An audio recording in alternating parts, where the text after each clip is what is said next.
Good morning प्यारे बच्चों। मैं Yogendra sir, chemistry lecturer, Jesus and Mary inter college.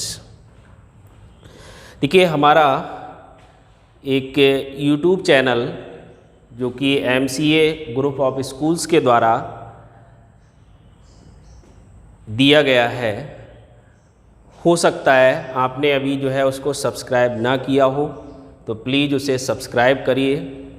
साथ ही उसकी नई नई वीडियो प्राप्त करने के लिए आप बेल आइकन को दबाइए और जो भी वीडियो आपको प्राप्त हो रही हैं उनको शेयर कीजिए, लाइक कीजिए। यहाँ पर अगर हम देखें तो आज जो हमारा वीडियो है उसमें हमारा एक बहुत महत्वपूर्ण टॉपिक संकरण। यहाँ से अगर हम देखें, संकरण जो इंग्लिश में आपका हाइब्रिडाइजेशन कहलाता है, यहाँ अगर हम देखें तो जनरली संकरण की बात करते हैं। देखिए, संकरण को अगर हम जनरल रूप में देखें तो क्या होता है कि भिन्न भिन्न लक्षण वाले जो है जंतु अथवा पौधों को आपस में हम मिला दें और जिससे नए या उन्नत जाति के हमें पौधे या जंतु प्राप्त हों, तो हम उस प्रोसेस को क्या कहते हैं? संकरण। जैसे मान लीजिए हमने लाल और साथ में पीले जो है फूल वाले पौधों को मिलाया, तो वहाँ से हरे रंग के पौधे हमें या हरे फूल वाले पौधे जो हैं वो प्राप्त हो गए। हम इसी प्रोसेस को कहाँ लेते हैं? केमिस्ट्री में। जब केमिस्ट्री में जाते हैं तो वहाँ तो जो है ना ही जो है उनके लक्षण हैं अथवा ना ही उनका जो है रंग है। केमिस्ट्री में जब बात की जाती है तो किसकी बात की जाती है? परमाणु की। ठीक है, यानी केमिस्ट्री में जो है हम मेनली किसकी बात करते हैं? परमाणु की। यहाँ अगर हम देखें तो हम यहाँ पर जब डेफिनीशन में जाते हैं कि आखिर संकरण होता क्या है और इसकी आवश्यकता क्यों हुई, तो हम इन दोनों जो है बातों पर यहाँ स्टडी करते हैं। यहाँ अगर हम सबसे पहले देखें तो संकरण को प्रस्तुत क्यों किया गया।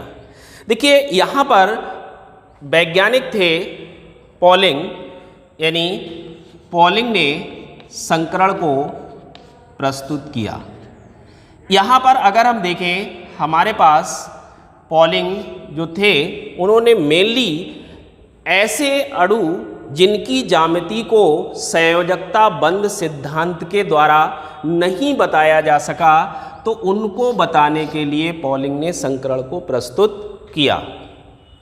अब संकरण होता क्या है, तो हम उसको अगर देखें तो हमारे पास उसकी जो डेफिनीशन आती है तो वह क्या है? हम लिखेंगे वह प्रक्रिया, यानी वह प्रोसेस जिसमें क्या होता है?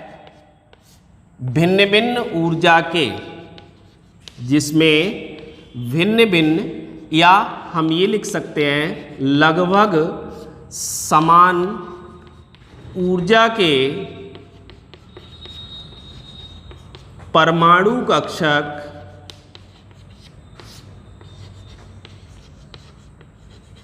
मिलकर समान ऊर्जा व आकृति के परमाणु कक्षक बनाते हैं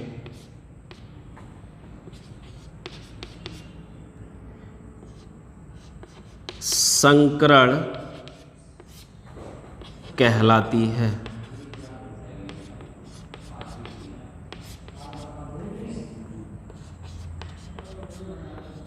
और नए बने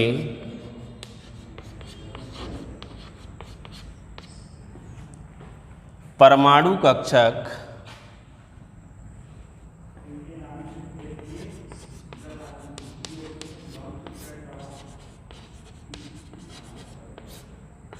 संकृत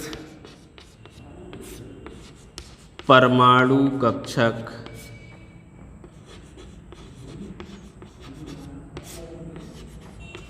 कहलाते हैं।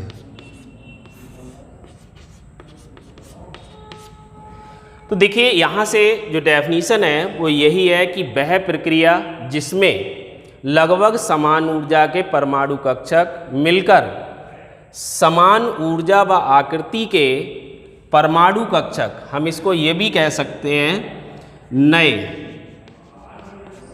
समान ऊर्जा व आकृति के नए परमाणु कक्षक बनाते हैं, संकरण कहलाती है। और जो नए परमाणु कक्षक बनते हैं उनको हम क्या कहते हैं?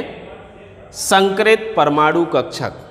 जो संकरित परमाणु कक्षक होते हैं वो शुद्ध परमाणु कक्षक की तुलना में जो है अधिक स्थायी बंध बनाते हैं और आसानी से बंध बना सकते हैं।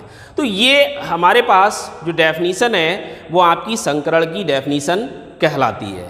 यहाँ से अगर हम देखें तो संकरण के द्वारा किसी भी यौगिक के अणु की ज्यामिति को भी हम निर्धारित कर सकते हैं, अर्थात उसकी 3 डायमेंशनल संरचना को भी बता सकते हैं।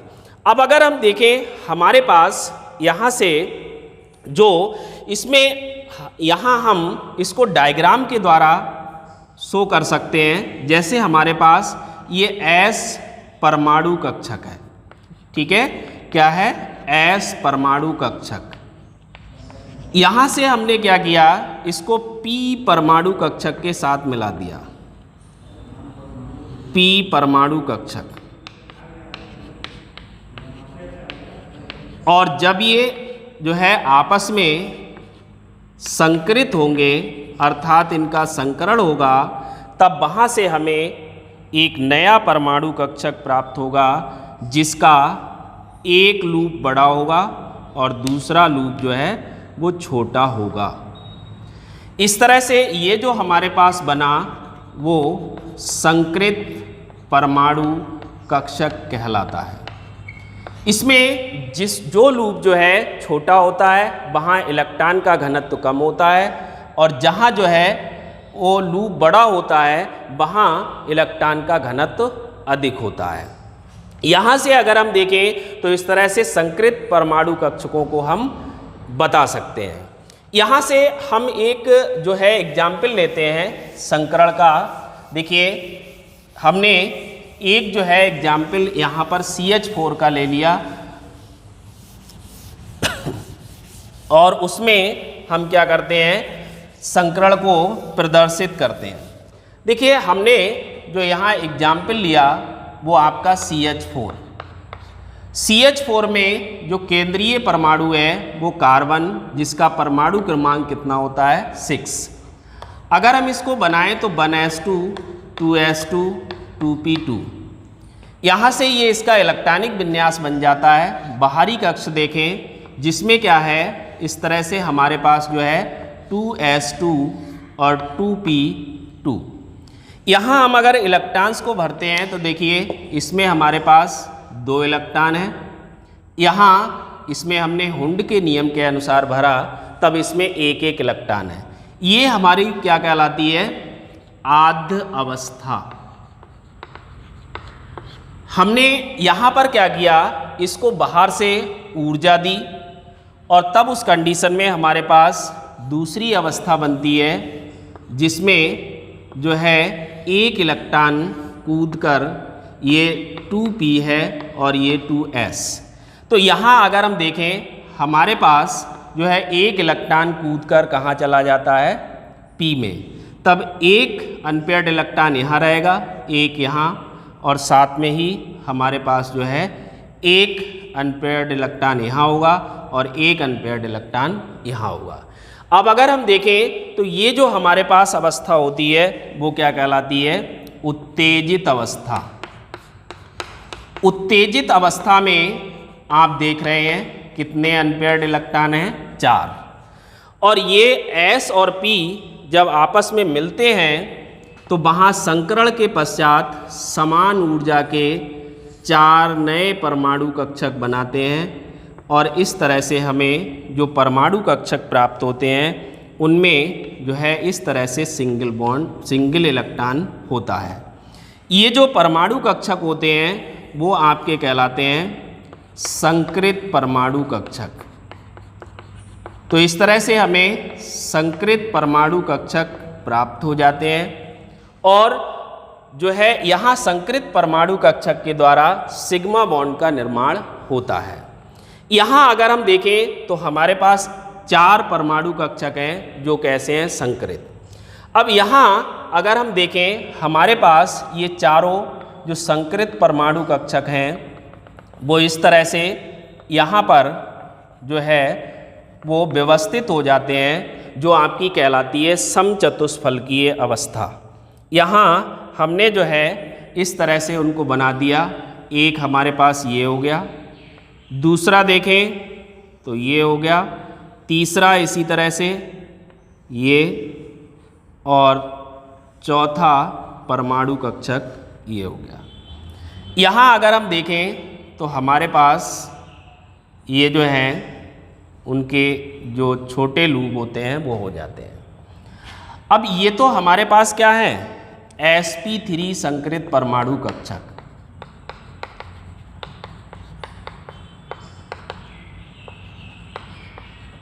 क्योंकि यहाँ जो हमारे पास संकृत परमाणु कक्षक बने उनमें एक S मिला और 3 P मिले, इसीलिए हम इनको sp3 संकृत परमाणु कक्षक कहते हैं।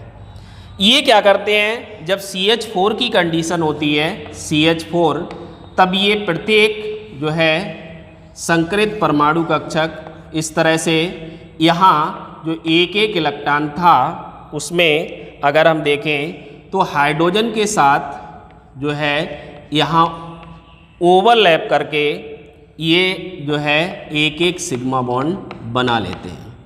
तो देखिए यहाँ H H H ये सिग्मा बॉन्ड के द्वारा जुड़ जाते हैं।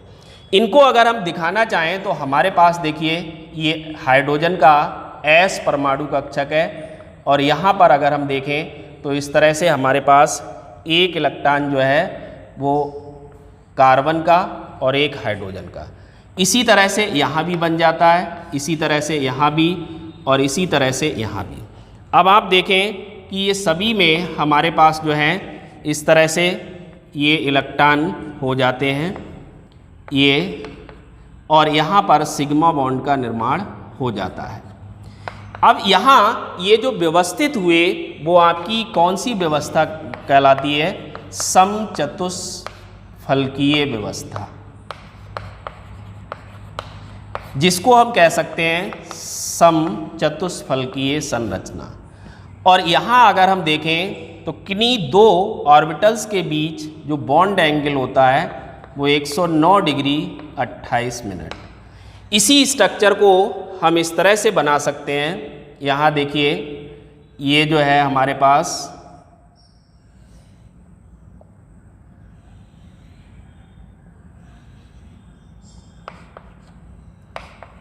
ये आपकी ऑर्बिटल के आधार पर स्ट्रक्चर बन जाती है, जिसको हम कहते हैं CH4 की टेट्राहेड्रल स्ट्रक्चर या समचतुष्फलकीय संरचना।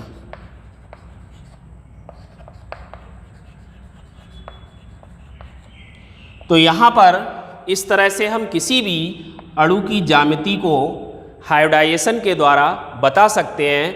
अर्थात कोई भी अणु हमें दिया हुआ है उसका हाइब्रिडाइजेशन ज्ञात कर लें और वहाँ से हम उसकी संरचना को या ज्यामिति को बता सकते हैं। तो इस प्रकार हम जो है संकरण के आधार पर यौगिकों के अणुओं की ज्यामिति को ज्ञात कर लेते हैं। Thank you.